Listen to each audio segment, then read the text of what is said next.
Hello friends, তোমাদেরকে আমি বলবো যে আমরা বেঁচে আছি। আমরা বেঁচে আছি, এটাই আমাদের কাছে অনেক। আমরা যে সকালে ঘুম থেকে উঠে একটা নতুন সকাল দেখতে পাই, সেটা হচ্ছে আমাদের কাছে একটা বড় ব্যাপার। ঠিক আছে, তোমরা সবাই শুনেইছো যে একটা বিমান অ্যাক্সিডেন্ট হয়েছে বুধবার, যেটা হচ্ছে লন্ডন থেকে লন্ডনে যাওয়ার জন্যে। মানে জাস্ট আমি একটা ভিডিও দেখে আমার মাথা যা হ্যাং করেছে আর যা গায়ে পুরো কাটা দিয়ে উঠেছে। আমি দেখে গায়ে সত্যি কথা বলছি, আমি ভাবছি এটা কিভাবে হয়। মানুষের মৃত্যু নিশ্চয়ই আছে, কিন্তু ভগবান এত করুণ মৃত্যু কাউকে না দিই।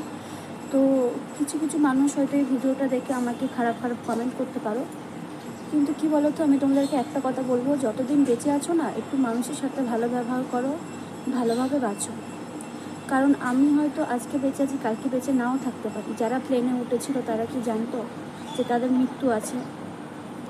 একটা মেয়ে ছিল, মেয়েটার 10 মিনিট লেট হয়েছে বলে তাকে প্লেনে উঠতে দেয়নি।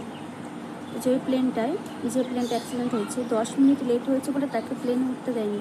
তাহলে বুঝতে পারছো, এগুলো সব ভগবানের খেলা। ভগবান যা চাইবে তাই হবে।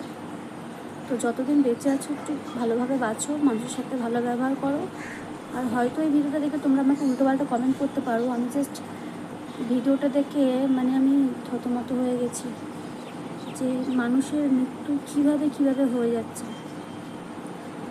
তো আর বেশি কথা বলবো না, ভালো লাগছে না ভিডিওটা দেখে, আমার সত্যি ভালো লাগছে না, কী বলবো।